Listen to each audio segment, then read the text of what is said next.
कितनी बार कहा है, मुझे दाल चावल पसंद नहीं है, फिर आप क्यों रोज रोज बना देती हो? अरे बेटे, रोज रोज लंच के लिए नई नई सब्जियां कहाँ से लाऊं? ज्यादा तेल मसाले का खाना तेरे पापा नहीं खाते, इसलिए खाना बनाते हुए मुझे सबकी पसंद का ख्याल रखना पड़ता है ना बेटा। आज खा ले मेरा राजा बेटा। कल तेरी पसंद का कुछ बना दूंगी। नहीं मम्मी, मैंने कह दिया ना, मुझे दाल चावल नहीं खाने तो नहीं खाने। आप रख लो अपने दाल चावल, मैं बाहर जाकर कुछ खा लूंगा। बेटा, भूखे पेट तो मैं तुझे घर से जाने नहीं दूंगी। चुपचाप बैठ और खाना खाकर जा। अच्छा ठीक है, तुझे मैं अपने हाथ से खिला देती हूँ, तब तू खा लेगा ना। अच्छा ठीक है, आप खिला दो, तब तक मैं अपनी वेब सीरीज देखता हूँ। अच्छा तू बता दे, शाम को क्या खाएगा? शाम को तेरी पसंद का ही खाना बनाऊंगी। और ऐसे ना खाने से नाराज नहीं होते बेटा। भूखे पेट घर से बाहर निकलना अपशगुन होता है। मैंने तुझे कितनी बार समझाया है। चाहे थोड़ा सा ही खाकर जाओ, लेकिन घर से बाहर निकलते समय कभी भी अन्न का अपमान नहीं करना चाहिए। आरव की उम्र 17 साल की थी। वो 11वीं कक्षा में पढ़ता था। खाने में रोज ही उसके नखरे रहते। घर का बना सादा खाना तो वो कभी भी मुंह बिचकाए बिना खाता ही नहीं था। अपनी पत्नी को बेटे आरव से खाने के लिए मनोहार करते देख रोहित को अचानक 25 साल पहले की बातें याद आने लगती है। उसे याद आता है कि उसकी माँ भी ऐसे ही खाने के लिए उसके आगे पीछे घुमा करती थी। रोहित बेटा, खाना खा ले। देख, मैंने बहुत अच्छा भरवा टिंडे की सब्जी बनाई है। छी मम्मी, टिंडे कौन खाता है? मुझे तो टिंडे के नाम से भी नफरत है। मेरे सामने ना आप टिंडे का नाम भी मत लिया करो।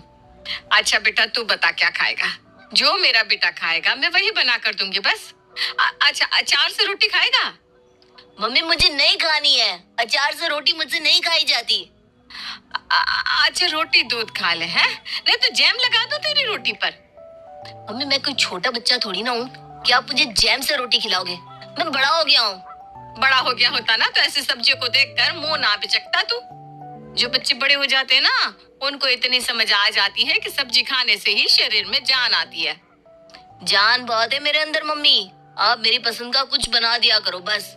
जब इंसान खुश होकर खाना खाएगा तभी तो उसको खाना खाकर जान आएगी। ऐसे मन मार के खाना खाने से कोई जान नहीं आने वाली मेरे अंदर। हर बात का जवाब है इसके पास। अच्छा बेटा, सुबह की आलू मेथी रखी है, वो खा ले। मम्मी इतनी कड़वी होती है ये आलू मेथी, मैंने तो सुबह टिफिन में भी नहीं खाई थी, और आप कह रही हैं कि मैं शाम में फिर से उसे खाकर अपना मुंह का टेस्ट खराब कर लूं। अच्छा, आलू के पराठे खा ले चाय से, वो तो खा लेगा ना। वाह, आलू के पराठे। मम्मी आप पहले ये ऑप्शन नहीं दे सकते थे क्या? बहुत चालाक हो आप, पहले जानबूझकर गंदे गंदे ऑप्शन बताती हो। रोहित की माँ रसोई में जाकर जल्दी जल्दी आलू के पराठे बनाने लगती है और कुछ ही देर में पराठे और चाय लेकर बाहर आती है। मम्मी आज ये पराठे का टेस्ट और कलर कुछ अजीब सा नहीं लग रहा? आलू के पराठे कुछ ग्रीन ग्रीन से लग रहे हैं। अरे तू कलर छोड़, ये बता टेस्टी है या नहीं? बहुत टेस्टी है। अब आगे से ना ऐसे ही ग्रीन पराठे बनाया करो। तुझे पता है ये किसके पराठे हैं? किसके? जिस मेथी से तू अभी मुंह बिचका रहा था ना, उसी में से आलू निकाल कर तेरे लिए आलू के पराठे बनाए हैं।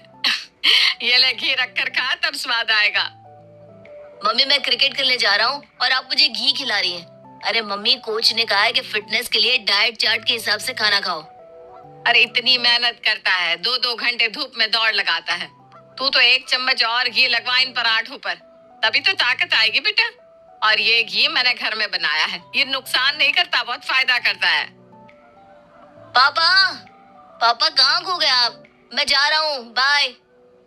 कहाँ जा रहा है बेटा? अरे पापा यार, बताया तो था आज रवि का बर्थडे है, तो उसकी बर्थडे पार्टी के लिए सारे दोस्त लॉन्ग ड्राइव के लिए मुरथल जा रहे हैं। मम्मा कहाँ है तुम्हारी? मम्मा को बताया? पापा पता है ना आपको, मम्मी का इमोशनल ड्रामा फिर से शुरू हो गई है। वो अभी आंसू पोंछते हुए अंदर गई है। आप उन्हें संभाल लेना, मैं निकलता हूँ। और वैसे कैसे कर सकता है बेटा?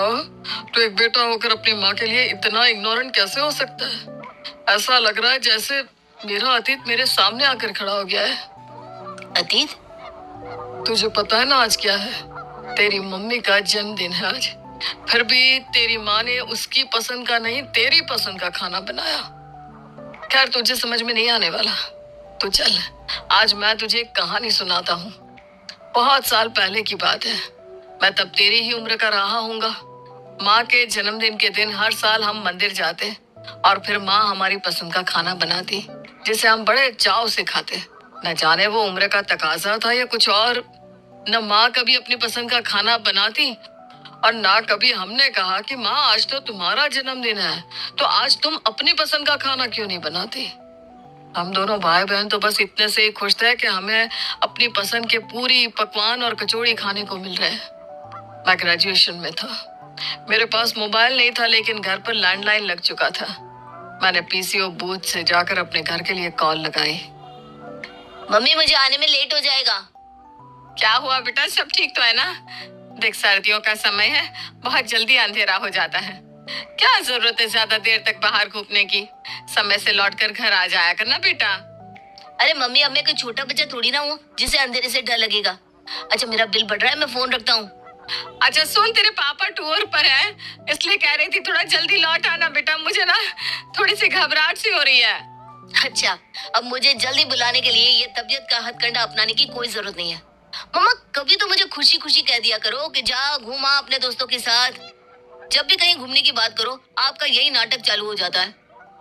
अच्छा सुन, ठीक है, घूम ले दोस्तों के साथ। मैंने आज छोले भटूरे बनाए हैं, तुझे पसंद है ना? आकर खा लेना बेटा। अरे मम्मी, मैं बाहर खाना खाने ही तो जा रहा हूँ, फिर आकर आपके छोले भटूरे कैसे खा सकता हूँ? आप ऐसा करो, खा लो और खाकर आराम कर लो। बेटा आज मेरा जन्मदिन है, अकेले कैसे खा लूं? दीप्ति अपने ससुराल में है, पापा अपने टूर पर और तू बाहर। ठीक है, रखती हूँ फोन। जैसा कि हर बच्चे को आदत होती है माँ की बातों को एक कान से सुनकर दूसरे से निकालने की, मैंने भी माँ की कही एक भी बात पर गौर नहीं किया और फोन रखने के बाद दोस्तों के साथ खाना खाने के लिए रेस्टोरेंट की तरफ निकल गया। मैंने एक पल के लिए भी ये सोचना जरूरी नहीं समझा कि जो माँ मेरे जन्मदिन पर एक सप्ताह पहले से तैयारी में लग जाती है, क्या उसके जन्मदिन पर मैं उसके साथ बैठकर अपनी पसंद का खाना भी नहीं खा सकता? वो उम्र ही ऐसी होती है। यार दोस्त बड़े आकर्षित करते हैं और माँ बाप के साथ बैठना और उनसे बात करना फिजूल लगता है। उस रोज रात के 11 बजे मैं घर पहुंचा। घर पहुंचकर मैंने घंटी बजाई, लेकिन माँ ने दरवाजा नहीं खोला। मुझे गुस्सा आ गया और गुस्से में मैंने दरवाजे को जोर से धक्का दे दिया। दरवाजा खुला हुआ था। मम्मी, अरे दरवाजा खुला रखकर सो गई क्या? मम्मी। मम्मी डाइनिंग टेबल पर सर टिकाए बैठी हुई थी। थाली में खाना सजा हुआ था। जैसे ही मैंने माँ को हिलाया, उनका शरीर एक और लुढ़क गया। माँ का शरीर प्राण छोड़ चुका था। एक पल के लिए मेरा सारा शरीर सुन पड़ गया। मम्मी, मम्मी क्या हो गया आपको? मम्मी प्लीज उठो ना, आपने खाना भी नहीं खाया है। मैं आ गया हूँ मम्मी, चलो दोनों साथ बैठकर खाते हैं। मम्मी, मम्मी उठो ना। मैं मम्मी मम्मी कहता रहा, लेकिन उस रोज मम्मी ने मेरे बुलाने पर एक बार भी मेरी तरफ पलट कर नहीं देखा। उन्हें हार्ट अटैक हुआ था। जब उन्होंने मुझसे कहा उन्हें घबराहट हो रही है, तो शायद उन्हें वाकई उसी समय अटैक आया होगा। काश माँ के बुलाने पर उस समय मैं लौटा था। काश माँ को एक आखिरी बार उनका जन्मदिन विश कर देता। काश उनकी खुशी के लिए मैं आखिरी बार उनके हाथ से छोले भटूरे खा लेता। ये काश जीवन भर मेरे सीने पर बोझ बनकर अटके हुए है। बेटा माँ जब तक सामने होती है ना, तब तक हमें उसकी कदर नहीं होती। जिस दिन वो हमसे दूर हो जाती है, तब समझ में आता है कि माँ क्या चीज है।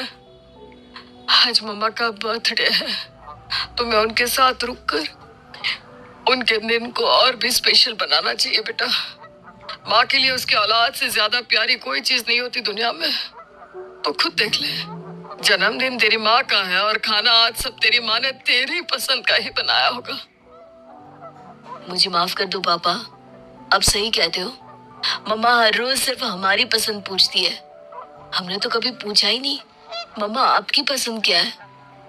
आज हम दोनों मिलकर मम्मा को उनके बर्थडे पर सरप्राइज देते हैं। हम अपने हाथों से उनके लिए खाना बनाते हैं। आरव और रोहित मिलकर शिखा के लिए खाना बनाते हैं और केक ऑर्डर कर देते हैं। जब शिखा उसके जन्मदिन के लिए की हुई सारी तैयारियों को देखती है, तो खुशी से दोनों को गले लगा लेती है। शिखा की आंखों में झलकती खुशी देखकर